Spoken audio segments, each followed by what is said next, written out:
Diz assim a palavra de Deus: depois dele, Samá, filho de Agé, o Ararita, os filisteus reuniram-se em Lei, onde havia uma plantação do quê? De lentilhas. O exército de Israel deu no pé, fugiu. Mas Samá tomou posição no meio da plantação, defendeu-a, derrotou os filisteus. O Senhor concedeu-lhe uma grande vitória. Curve sua cabeça. Espírito Santo, nós queremos invocar a tua presença aqui. Por mais que tudo pareça estar bem, nós sabemos que não está. Por mais que as águas estejam tranquilas, nós sabemos que aquele que tenta nos destruir, que a palavra chama de aquele que ruge como o leão, está ao derredor procurando a quem possa tragar. Então eu preciso de uma palavra. Eu não posso andar sem uma palavra. Eu quero abrir o meu coração e a minha mente para ouvir a tua voz. Enquanto eu ouço a tua voz, me encoraja. Enquanto eu ouço a tua voz, me levanta. Levanta o teu povo, Senhor. Traga a revelação profunda do Evangelho. Sara as feridas. Dá coragem, ousadia, intrepidez. É o que eu te peço em nome de Jesus. Amém. Esse é um texto muito conhecido e fala de um momento muito crucial na vida de Israel.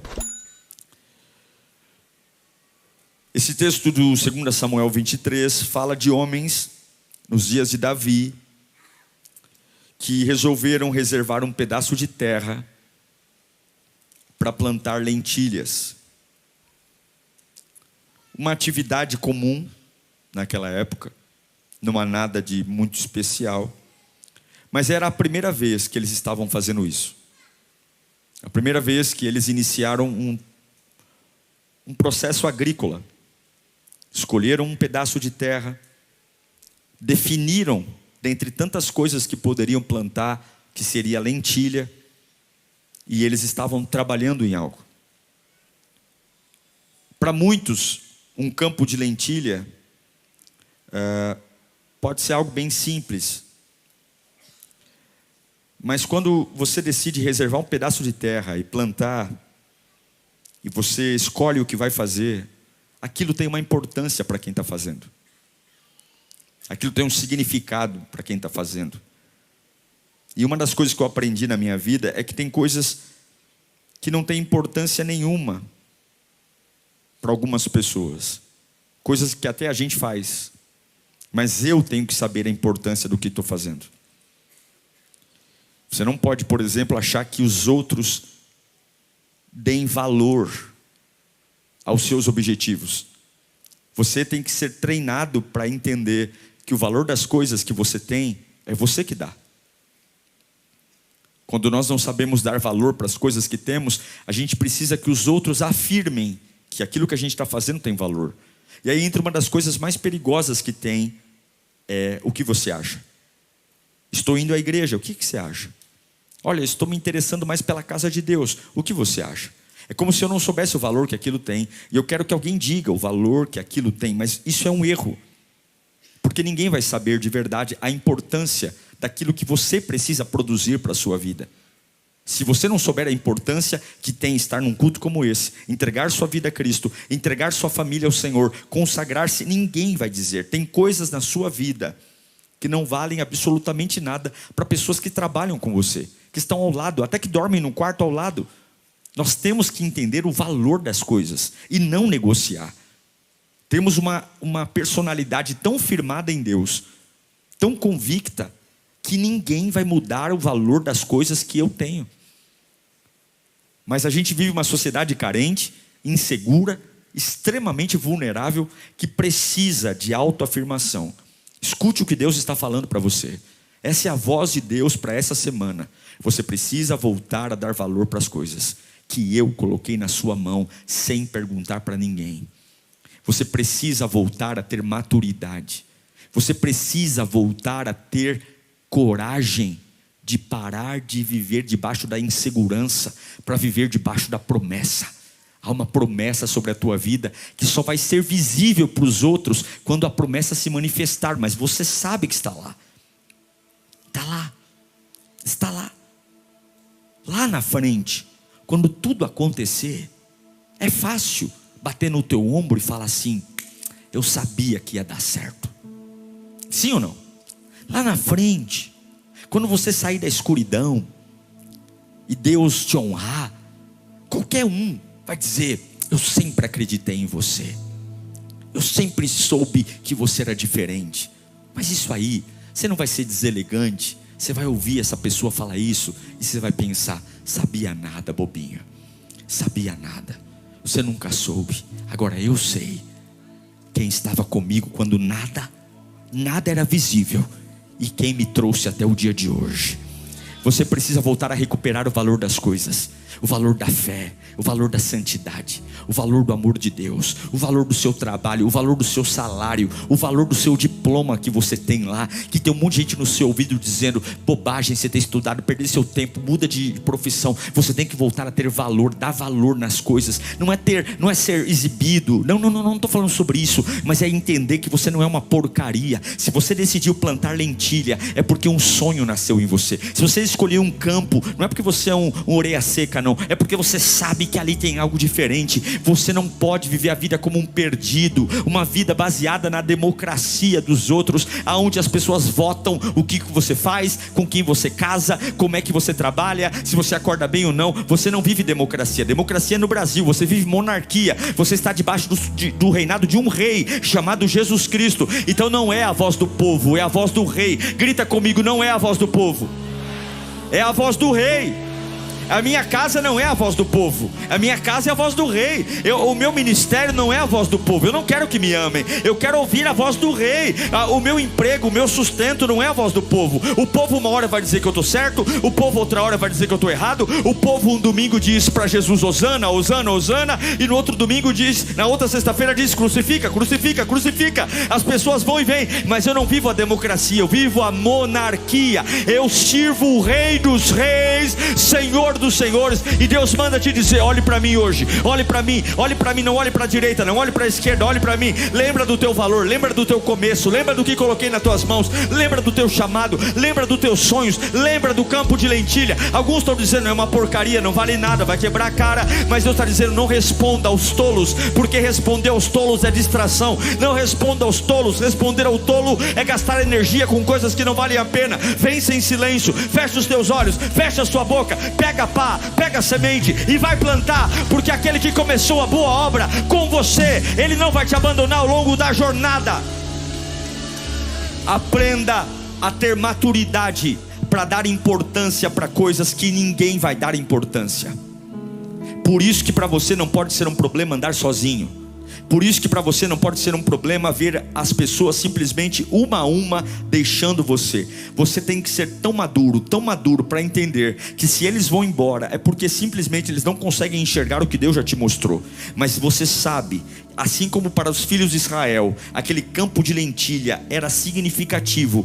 Aquela terra, aquela semente, tudo começa naquele lugar, porque há uma expectativa. Uma expectativa de que quando nós colhermos essas lentilhas, a nossa vida financeira vai mudar. Quando nós colhermos essas lentilhas, nós vamos nos alimentar de forma decente. Quando nós colhermos essas lentilhas, nós vamos conseguir desenvolver a economia. Há uma expectativa, porque eu aprendi que você nunca vai viver algo além daquilo que você teve a expectativa. Não dá para empreender um negócio sem expectativa. Não dá para você começar um relacionamento sem expectativa. Agora, não confunda expectativa com ingenuidade. Ingenuidade é aquele negócio que a gente fica meio abobado, sabe? A gente fica animado. Expectativa não tem a ver com empolgação. A empolgação ela é rápida, a empolgação vai embora. A expectativa tem mais a ver com fé. A expectativa ela não ignora as dificuldades, a empolgação ignora. A sonsidão, ela ignora os desafios, ela só acha que tudo vai dar certo. Não, a expectativa sabe que tem inimigos, tem desafios, mas o sonho é muito mais compensador do que as lutas. Aquela pessoa que vai plantar um campo de lentilha, ela sabe que algumas coisas vão dar certo, mas um agricultor, quando vai pôr uma semente no chão, quando ele abre um buraco, ele não vai embora dizendo: eu acho que tudo vai dar errado, eu acho que a maioria das sementes não vão vingar. Ele pode até achar que algumas sementes não vão vingar, mas a maior expectativa de um agricultor vai dar certo, vai nascer lentilha, eu vou colher lentilha. Eu não sei para que eu estou pregando, mas Deus está dizendo: cadê a sua expectativa? Cadê aquelas borboletas no estômago? Cadê o frio na barriga? Cadê aquela vontade de romper limite? Cadê aquela sensação de que eu posso fazer maior do que tudo que você pensou? Cadê aquela sensação? Você está dizendo que a maioria não vai dar certo. Nos tornamos pessimistas, nos tornamos pessoas difíceis de agradar, nos tornamos pessoas melancólicas, como se a maioria das coisas que fazemos vão dar errado. Não, a maioria vai dar certo, e até aquilo que não der certo, Deus vai reverter para o teu aprendizado, em nome de Jesus. Existem lutas que você está lutando errado. Deus manda eu te dizer hoje: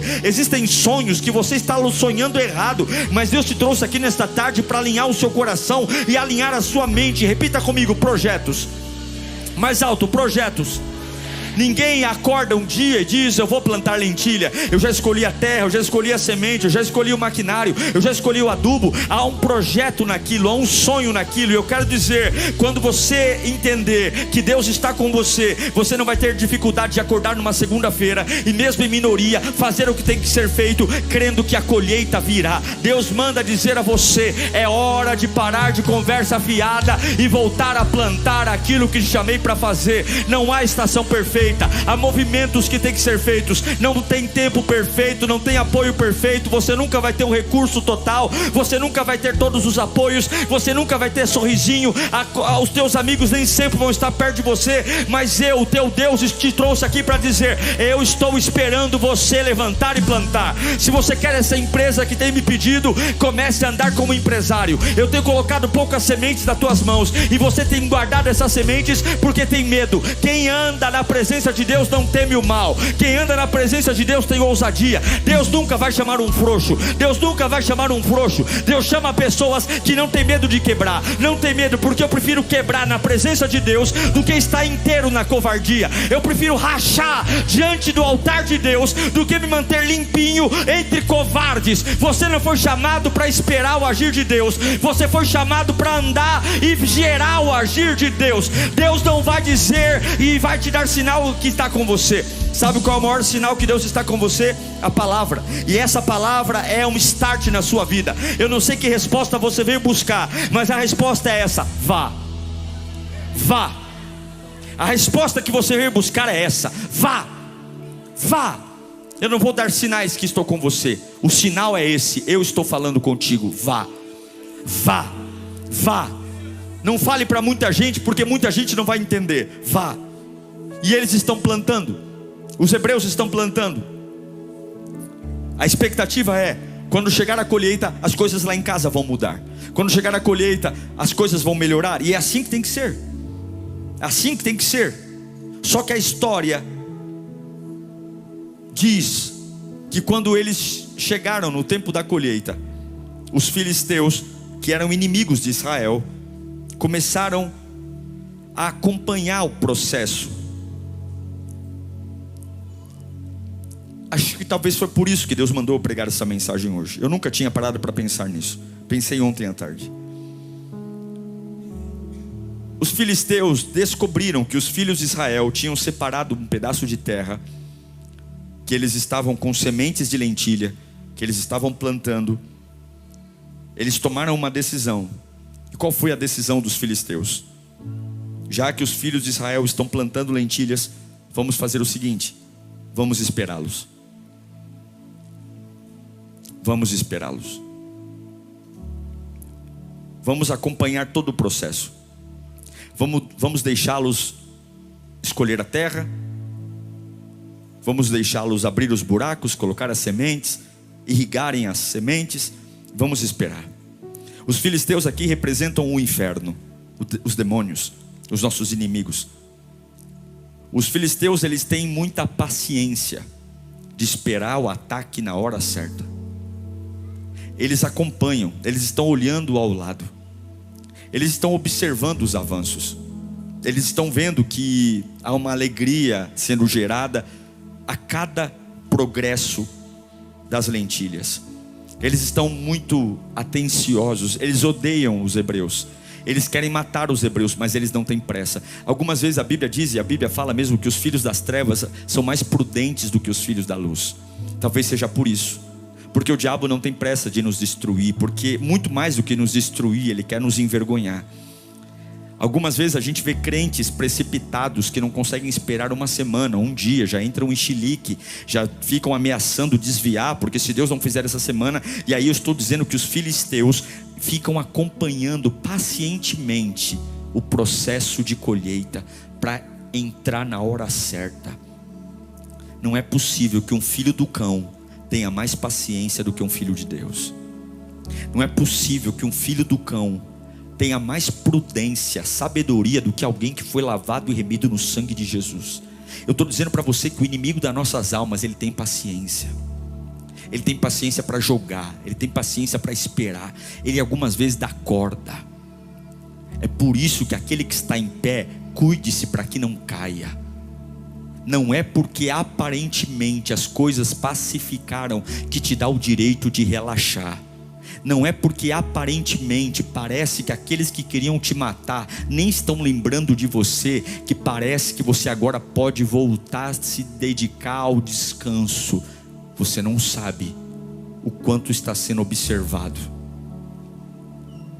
Você não sabe o quanto o mal nos observa de manhã, de tarde e de noite.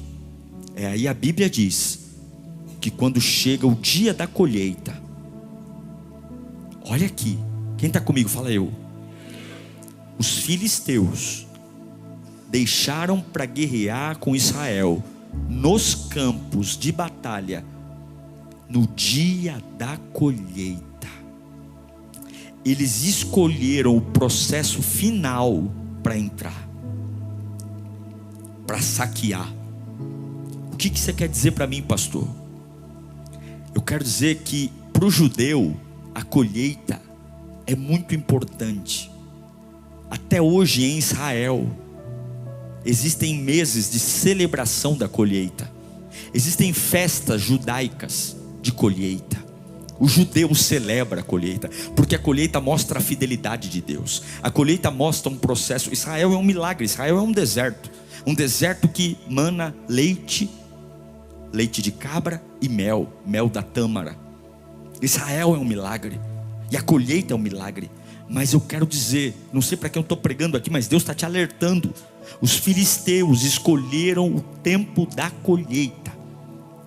A Bíblia diz que eles chegam em tropa, e quando os cestos estão enchendo de lentilha, quando o marido olha para a esposa e diz: amor, nossa vida vai mudar com essas lentilhas. Quando as crianças estão dançando, dizendo: agora nós vamos ter uma condição de vida melhor. Nós trabalhamos muito, nós nos dedicamos muito. Nossa, valeu a pena esse sol, valeu a pena a gente plantar. Quanta dedicação, quanto estudo, quantas horas em claro, dormindo tarde, acordando cedo. E aí você imagina que depois daquele processo de espera, depois de todo aquele preço que você pagou, daquele tempo, porque colher leva tempo. Você não colhe um dia depois de plantar, leva tempo, porque plantar, fala comigo, plantar leva tempo, e plantar se paga preço.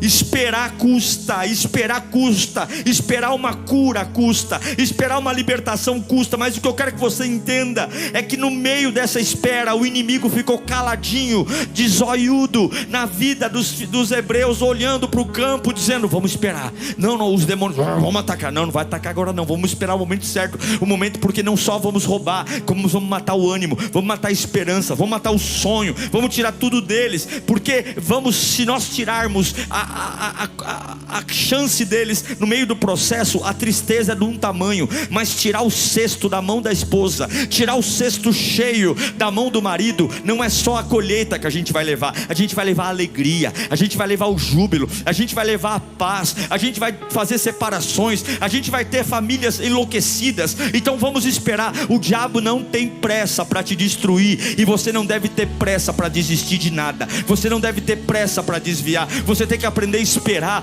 porque se o diabo é ou se acha inteligente, Deus tem sabedoria para te dar também. Assim como deu a Salomão, Deus te tem sabedoria para te dar. Você, ai pastor, eu não tenho estudo. Não é sobre estudo, não é sobre diploma. Alguns ficam com orgulho falando, ai porque eu não tenho leitura. Não é sobre leitura não, é sobre dobrar os joelhos e dizer: Deus, não me faça ser enganado pelo mal. Deus, não me faça ser enganado pelo diabo. Deus, me dá discernimento espiritual. Deus, não deixa minhas emoções me traírem. Deus, não deixa a minha precipitação tomar o controle. Deus, não me deixa ser um apressadinho. Não, Deus, me faz entender que se o fruto for roubado, eu vou ser destruído. Mas Deus manda dizer: levanta a mão para cá,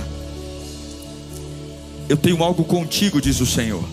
E essa palavra é para alertar você, porque o fruto ainda não foi roubado. Satanás tem planos para destruir você, mas os planos de Deus são maiores do que os planos do diabo. E hoje esse culto é um alerta para dizer a você: eu tenho postura e posição para a tua vida. Você não será saqueado, diz o Senhor.